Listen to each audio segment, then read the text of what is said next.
All right, Jesse, you mentioned a long-range theory for a short-range shot. Can you explain more on what that means? Yeah, I can. It's actually there's a two-part answer to this. So the first part is with long-range theory and learning long-range shooting, it expounds and expands your knowledge on your basic fundamentals for shooting that we learned with basic rifle safety, basic hunter safety. And it gives you more confidence in your equipment. Well, A, by being able to set it up yourself, and then when you pull that trigger, that you're going to have a good ethical kill. The second part of that question is it's a little more personal, and it's from experience of watching people take long range shots and them not ending well at all for the animals they're hunting. And my personal experience with that, and it still haunts me to this day. It was 3 years ago. I had just gotten back into hunting after a long hiatus of serving in the Navy. I had also just started long-range competition with the Precision Rifle Series. And so I had a newfound knowledge and newfound skill of shooting far, and I wanted to put that to the test while hunting. Well, right there was already the recipe for disaster. So I was in Idaho with a friend, and we're up for spring bear.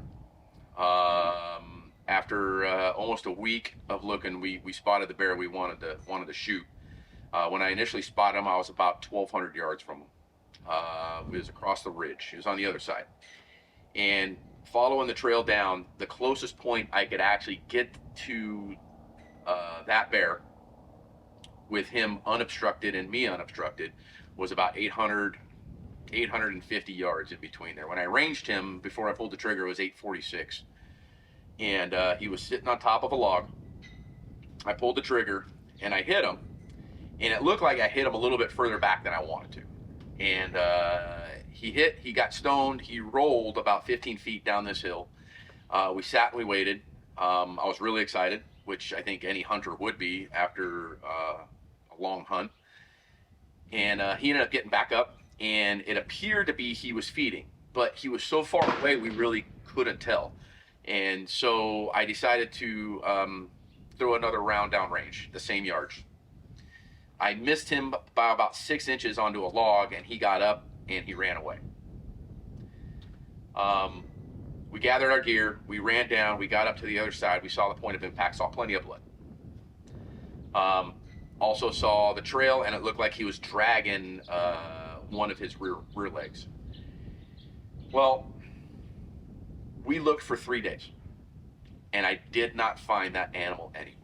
So one of two things happened is A, he healed up and he's got a permanent limp and he's probably still alive today, or which is probably a little bit more realistic, is I injured him to the point where he really couldn't feed himself. He ended up starving and he probably died. Not a merciful death that that I owed him. And I still feel really horrible about that.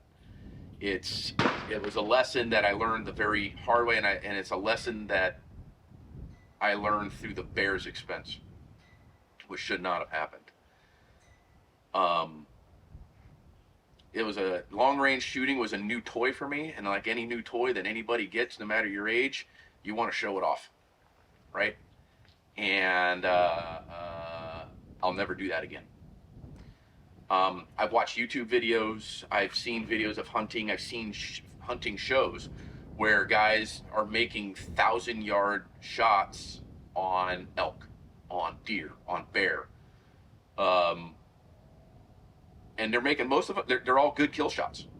But the risk is not worth the reward. The juice is not worth the squeeze.